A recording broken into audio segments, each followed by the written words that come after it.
Hello, everyone. Welcome to 30 Minutes in Dash. I'm your host, Felix Margot, co-founder of Dash Next. I'm very happy that you're tuning in again. Today, we have a super exciting guest. Her name is Trishala Suresh. She is a project impact manager at SmartChain, a France-based project. So I think writes live out of Paris. I'm saying hello to you, Trish. How are you doing? Hey, I'm doing well, and hello to you, and thank you so much for having me on the show. In again. That's really nice to have you because we're this Africa-based, Nigeria-based crypto media talking a lot about crypto payments, about growing the African and international ecosystem. So honestly, I think you are the perfect guest to have, and there's a lot of things to unpack with you. We had a pre-discussion yesterday already. Hey, It's on about I'm doing well, and hello impact, to you, and thank you so sustainability, much for having me growth, on the show. about financial inclusion. So there's a lot of topics I would like to unwrap with you. But first of all, let me know more about you. What is your background and how did you find your way into blockchain? Crypto payments, Yeah, I mean, it's interesting because I did not have a tech background per se, Yeah. but what I did have was engaged in tech as With a you, we had a hobby. pre-discussion yesterday And I already. did computer It's on science in about high school, but never actually followed through on it, impact, at university. sustainability, So I have a growth, background financial in inclusion. So there's a lot of political topics I would science, like to and unwrap with then, you. But I did first my of all, master's in let me international know more public about you. What is your management. background and how did And you somehow find I your way still into kept blockchain? dabbling with coding for data visualization, and a huge geek when it comes to game development, using FlowLab. And so I did get an opportunity actually in high school, but never actually followed through on it at Impact, SmartChain at university. sustainability, It was so I have a growth, background financial how would you like to do inclusion. So your there's a hobby lot as of political topics I would science, like to and then unwrap it with wasn't you. like But it's not first as of fun as all, like game let dev, me but it was know an more optic about you. What is management your by background and and how somehow I did you still find your way kept into dabbling blockchain? with coding for data visualization, public management, but also international affairs and political science, and kind of have a much using FlowLab technical approach to it. So I did get an opportunity. It was the entry level blockchain, and I thought it was a great segue for me to see where this technology fits. How would you like to do your in trying to pursue impact projects? It wasn't like it's not as fun as like game dev, but it was an optic management by chance. And somehow I still kept Funny that you dabbling actually say you with don't have a technical coding background. for To me, it data sounds much more visualization, technical, but also honestly, than international I am. affairs I and also political come science, from and a kind of studied have political much science using very long FlowLab ago. And I gotta technical be honest approach with to you, it. So I I feel, did get an I opportunity. mean, It was business, the entry level it's two blockchain, sides and of I the thought it same was a coin. great You have to segue know for the tech, you have to understand the tech to make a business model, and you have to understand business to make the tech work in, the environment that it works in. And last but not least, I find it actually one of the most mind-blowing things for me is that this political science studies that I did back in the day was, from the old Greek to the forming of nation states, somewhat comes massively back into all this blockchain ecosystem, into everything that we talk around governance, around, making processes better, making impact for people. So honestly, I think you have, I mean, your background couldn't be more perfect for what you do. But let us know, like, what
I think the idea of like a location no longer matters that much too. Like, let's look at it on the other side. Look at blockchain. It is so international. You're talking to people from everywhere around the world on a daily basis. And so, I mean, the community is much bigger than saying, hey, this is an industry that primarily like operates here. No, this is like surpassing boundaries like never before in that sense, you know? I love blockchains. Like this 2 minutes speaking, you just mentioned so many topics I want to discuss with you. I mean, I gotta say, I'm a serious crypto punk. I'm in this industry for a very long time, and there's barely things that annoy me more in the world than all this passport BS. Traveling with visas, and I mean, Yeah. I'm a German citizen. I have a level A passport. I've no issue of traveling anywhere. But truth of the matter is, I'm based in Bangkok. I'm usually like, we have a very international team. We're working with Africans, Mm, or Nigerian people. We're working with Thai people. We're working with like all kinds of people. And I mean, just getting them to a conference, and you just said it, it's so international. I mean, the world is a very small place in that sense. I'm right now in Dubai because I'm here for a few conferences. But for me, it's easy. For everybody else, it just sucks to go there, right? I mean, I gotta be honest. My thesis is, if we just drop all the visa regulations in the world would be a much better place. It would not be that chaos that you might imagine, frankly. And people would also realize, I mean, if you go to Germany, it's a cold place. You don't want to live there. yeah. And that's kind of the stupid assumption, saying, "Oh, everybody comes here." It's not. I bet you it's not going to be the case. So, talking about, and this is one part. The other part, what you just said, is like kind of the digital identity part, because also there's another, like a whole level and rabbit hole of BS going down there when you look at how do you get passports, like what are the processes, how many papers do you have to fill out. I always wonder, where does all the paper go? So, what is your take on that in a nutshell in terms of digital identity? Where is your kind of starting point with all of that? Actually, it's an interesting thing because if you look at just so which is the most popular identity system? It's like your national like identity schemes, right? But then look at it chronologically. We we're still at the stage of like having physical identity cards.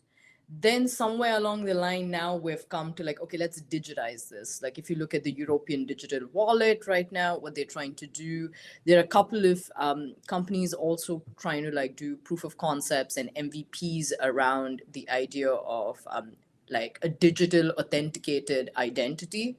So that's one way where we're at the middle. And then you have this whole concept now of like self-sovereign identities. Can it be completely decentralized? So there's also that spectrum and there's a chronology. And interestingly, in a report, this is not too long ago, the report was published in 2016 by the UN Information and Telecommunications, like WING. And they did a survey of 48 countries, and what they found, like at least 12 countries plus, they have just started developing their identity system in the last decade. Like we're talking 2000s onwards. And can you just imagine that? Like forget even thinking about like going to decentralized identities. This is people who are just trying to say, okay, how do we just create a national ID scheme? Do we use biometric data? Do we give out physical cards? And if you look at one of the like big examples here, it's the other, which is it's an India case study in the sense it is a national identity scheme. It's one of the largest biometric identification kind of program in the world. It I think registers, it basically allots every Indian citizen a 12-digit unique like code, which is tied in with two biometric identifiers. So we have your fingerprints as well as your iris scan. But what's really interesting is that it has been done for 1.15 billion people, which is almost 99% like all adults, that all adult Indian citizens. I mean, that's a huge, massive scale to digitize, have like a biometric identity system. So, I think, it highlights to something very fundamental as well. 1.1 billion people, or one in seven, individuals around the world do not have an identity card. And we take it for granted, right? You and I were like complaining about visas and trying to like cross into like borders and everything. I mean, here are people, like a whole section of the world population that don't have a formal identity card. And so it's an interesting thing to go into and be like, okay, where does blockchain come into simplifying this? Can we make this more paperless? Do we also have, okay, digital, credentials, verifiable credentials? Can we make it faster to authenticate these identities? I mean, it raises a lot of questions, and I think it's really at a starting phase right now. Like I told you, chronologically, we're still at the beginning of this. But yeah, this is my nutshell about identity systems. And we work quite a bit on that at Smart Chain. Amazing. Trish, it's the time goes fast very by talking to you. I just realized we are already at halftime and gonna make a small break. And after that, let's dig a little bit more into some aspects of what you just said. What I really would like to discuss is number one, obviously the kind of the whole security technological aspect of it. Is it better to put data on a blockchain or is it just more dangerous? And on the other side is like, what are really the effects for people? And what my take here in this show is always um let's really have the perspective of people that are not in the West, that are not kind of um Yep. in these countries that have all the rights. And as you say, and we have an easy time of traveling from A to B, but how is it for other people? So let's dig a bit more into that perspective right after the break.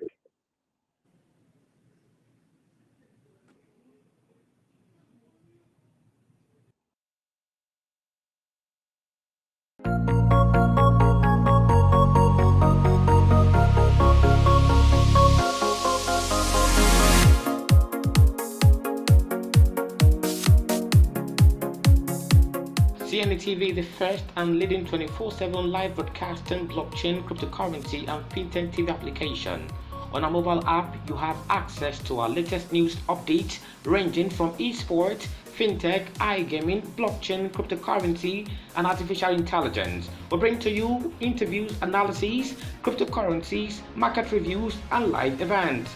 Download our app today from your iOS or Google Play Store or on our website at cnetv.io. CNETv, objectivity is our watchword.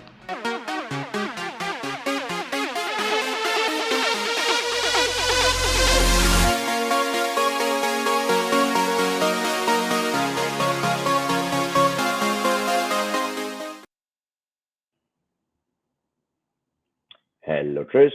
Here we are back. Hello, audience. Again, we're unwrapping the rabbit hole of digital identity, and I guess now it's time to switch over to what kind of effects does that have. One of the first things that come to my mind is obviously financial inclusion. I mean, I'm deep into DeFi and super passionate about kicking out all the middlemen, kicking out all these actually unnecessary building blocks to get a financial ecosystem for everyone going. And my perspective on it is, we are there already on the technological level. If you know how that stuff works, you can just plug yourself in. Problem is, many people, really struggle to understand what's happening there, and we're still at a time where it's good to have a bank account, but it's very hard to get one for many people in this world. So, what is your kind of take on that, and how do you think digital identity and financial inclusion come together? Yeah, but I think at the core of this is something very simple, right? It's like doing the whole KYC process. It's having that identity does it simplified, especially if the possibilities being able to authenticate it. And you can do that, kind of limit the time it takes for you to do the KYC process, then does that make a difference? And I think it's interesting now to see how, I mean, we don't have that many proof of concepts or MVPs in the sense that, okay, having applied this, does it really facilitate the process even more? So I think it's still a topic for discussion. And actually, these are the kind of topics we're really trying to push as well. So extremely oriented with the Cardano blockchain ecosystem. So the kind of questions that you ask is we're really trying to do that in a much more research based kind of approach. And as you know, the Cardano blockchain ecosystem as well, they have a scientific approach to the way that they proceed with their protocol as well as the developments that happen. So we're actually proposing a couple of topics on financial inclusion, the Project Catalyst Fund. It's currently, I think it's the Fund 8. And interestingly, it's not just digital identities and financial inclusion. There's also a third element that is digital literacy. Is do these people, regardless of the fact that you give them the tech, will they be able to use it? And that's like addressing the first step is trying to prepare them to kind of adopt this technology as well, right? And as part of that is actually I recently have co-founded what is called, along with two other founders who are very, how do you say, they are very active in the Cardano ecosystem, but they also have been content creators as part of their kind of company called Sustainable Order. And so now we're actually co-founding something called a youth block, which is trying to get our 15 to 25-year-olds to kind of engage and have dialogues with, what the technology is about, how can it be applied, but also introduce like the younger generation to this very ecosystem as well. And to just tell you a bit of metrics, it's like there's a 30% increase. There will be a 30% increase in the number of youth aged like 15 to 24 by 2030. And right now you see there's been a 12% like labor force participation drop. These are youth that are coming in but do not have the skill sets to be able to engage with the economy today or engage with the technologies of the future. So like you said, it's kind of a triangle, right? There's obviously people at the heart of it, but then there's look at financial inclusion. You also look at educating them to participate in the digital economy or the formal economy. How do you integrate informal workers as well? So, I mean, it's unpackaging a lot of things, but this, in a nutshell, is what's happening behind the scenes as well. That's amazing. Allow me to share also a bit of my experience. We are building like crypto payment ecosystems all over Asia, and what you just mentioned is basically the core of the issue when you start conversations with people. And when we started here, and I like to share the story with the audiences. We went out and say, hey, you can use Bitcoin. You don't have to use banks, and we're super hyped about it. It's decentralized and everything. And people looked at us like, what the hell are you even talking about? Right? So kind of we switched the pitch and said, we have this money. It's free to use. It's the same like a WeChat payment. It's the same like a line payment or a bank transfer. And I can install it for you for free. You don't have to do anything. And additionally, I bring you more customers if you accept this form, this means of payment. And suddenly the merchant looked at us and said, yeah, okay, why not? I've tried it out. Yeah. And 6 months later, everybody was like super convinced, and coming really with a non-tech perspective. So in that sense, I mean, I can highly recommend to also look into Dash when you do what you do. And it's a very easy payment system. It's basically a feeless payment, if you will. It's instant.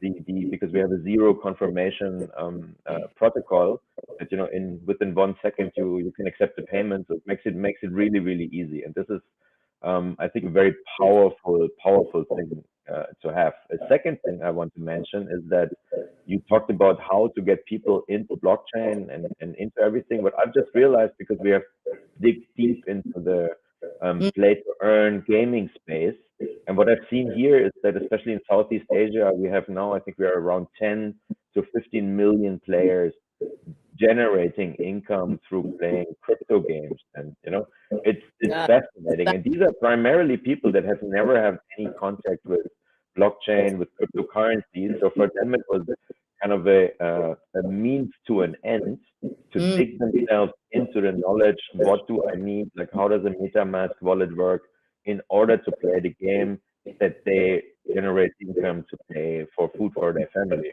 So I think these are kind of very interesting developments that somewhat happened. And yeah, my thesis actually is that the metaverse will be the biggest job market in the world in the next 10 years. And it's exactly these reasons. So I think it's about giving people an easy reason that is not coming from a technological perspective. What do you think about that?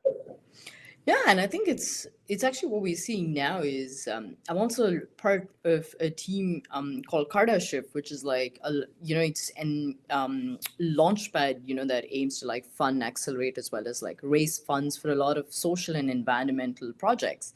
And like you mentioned, it's not like all of these projects like this huge like tech component or a blockchain. I think no, it's basically these are everyday projects like you and I mentioned, but they're trying to do things when it comes to like okay microcredits, or there are a couple of projects we received actually because we're talking to the African region and the audience as well. Just to tell you, like the majority of projects that we have received, a large number of them have come from the African continent, and it's so how do you say it's not even surprising. You see such a wonderful entrepreneurial spirit coming out of here, all wanting to create like some sort of impact. We got like what is this? I think it's like a web browser for no, sorry, it's a search engine for basically if you generate traffic on it, all the revenue, a part of it, some part of that revenue goes towards funding projects in Africa. So we've been getting a lot of like cool projects that are coming into Kara Shift in the sense that they were like, okay, this is what we're doing. Do you think we can add like a technical component? Can we integrate blockchain in for traceability, supply chain? And it's been interesting for us. And look at the other way, right? You also have to change the way impact investing like works today. It's like you've got this huge crypto market. You've also got, you don't have to limit it. Like traditional impact investing today is also limited to a number of like players. But what if anybody can invest? Like imagine me and you putting like 10 ADA or like, I don't know, like 1 Ethereum into like funding somebody's project if you feel it supports your cause. So, just going back to what you were saying on easy payment systems, there's one angle of easy payment systems, and two is, okay, can we make it easy for everybody to kind of invest in, the future, the kind of projects they want to support, the kind of products they want to help build. That's the whole point of having like community and like governance models around it, right? So I mean, it's cool that we're touching on the same thing, but looking at it in two different worlds, Yeah, I love your take on this. And again, it's very straightforward. It's about helping people and making actually things easy. And I think the easiest way to make things easy is by having a use case and by having something to relate to. I think you actually mentioned it at the beginning. You love your job. I mean, once you love your job, you never work a day in your life. Yeah. So I think that makes suddenly people thrive on a whole different level. It's like really always making me goosebumps when I see these people in the crypto space. Help me understand why you chose Cardano. I understand the research driven part. On the other hand, and I mean, I have high respect for what these guys do, but I also don't see a lot that is like a running use case. So why would you choose a technology that compared to others is just, maybe not there yet? Yeah, I think you already answered that. It's like, hey, how do we bring this and make this a little bit more mainstream? There is a running project which they recently, it's Cardano Africa, that they signed with the government of Ethiopia. So it's the Atala Prism solution as well. So which is basically a software development kit that allows you to create an identity, but you can also have your wallet. So you can have the ID on the wallet. They're trying to create a physical card for it. You can store your diplomas, your birth certificates. So that's the first like use case that they're also like, trying to do it on a larger, like, can we do it on a national scale? So that's interesting. And two, the reason we also chose Cardano is just that the support ecosystem was prevalent, and Smart Chain as a company as well works very much with IOHK, which is the company that's developing Cardano. And so there was a great kind of resource base, a great community that we can tap into and see, okay, can we do something for this community as well? And three, I think it's very aligned to the vision that Carter Shift has. So it was more like, okay, they want to use this technology, for impact. And how can we kind of also figure out to leverage this technology for impact? So I guess we are both aligned on that vision, and with Charles Holtzkin as well, the founder. So I mean, the language, the spirit, and kind of also having the technical capacity to do it on Cardano, it was, I think it was for us, it was, yeah, it was strategic. It was also very like, what if this is the next blockchain, right? Protocol. Like, yeah, I mean, but yeah, that was the reason why Cardano. And yeah, we get asked that question quite a lot, actually. But it's a fair question. People want to know why you're building on a protocol.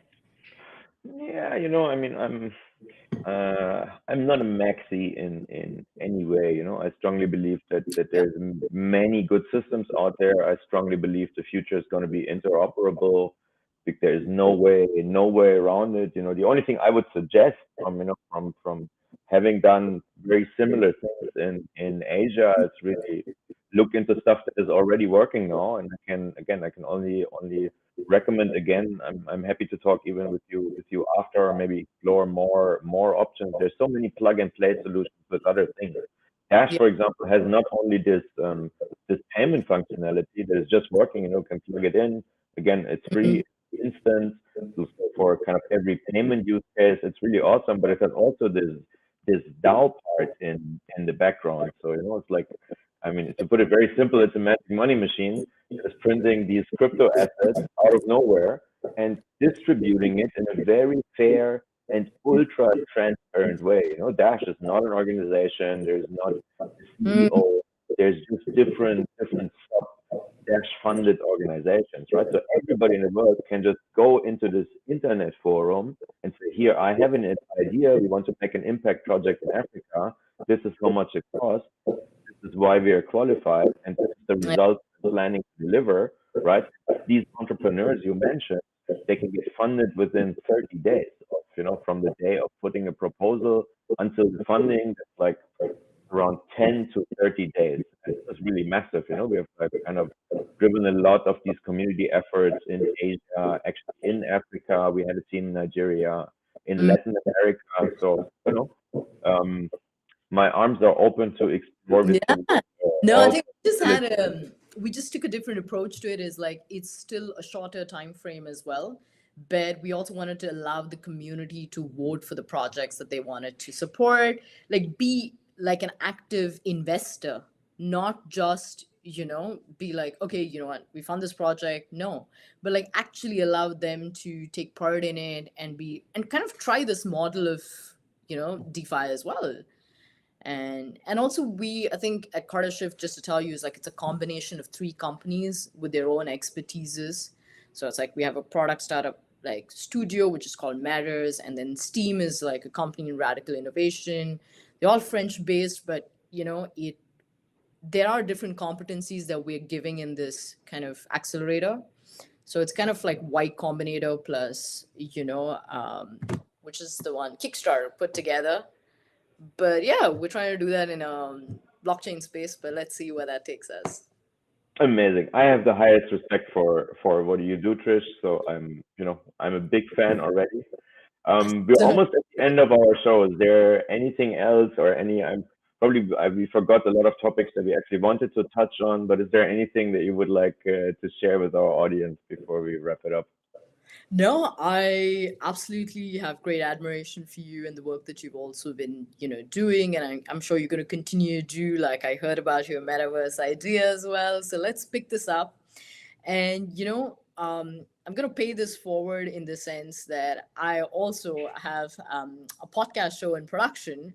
So here's an open invitation for you to come and we pick up this conversation on Debug Lab. That's what it's called. So we can hop on over there and then Mhm. take this conversation forward. Thank you so much Anytime, Trish. for having me. Anytime. You're very welcome. I'm honored to have had this discussion with you. So everybody else, thank you for listening. Tune in again in 2 weeks when there is another episode of 30 Minutes in Dash. Trish, have a fantastic day. Everybody, I see you soon. Bye-bye. Stay dashy. Bye-bye.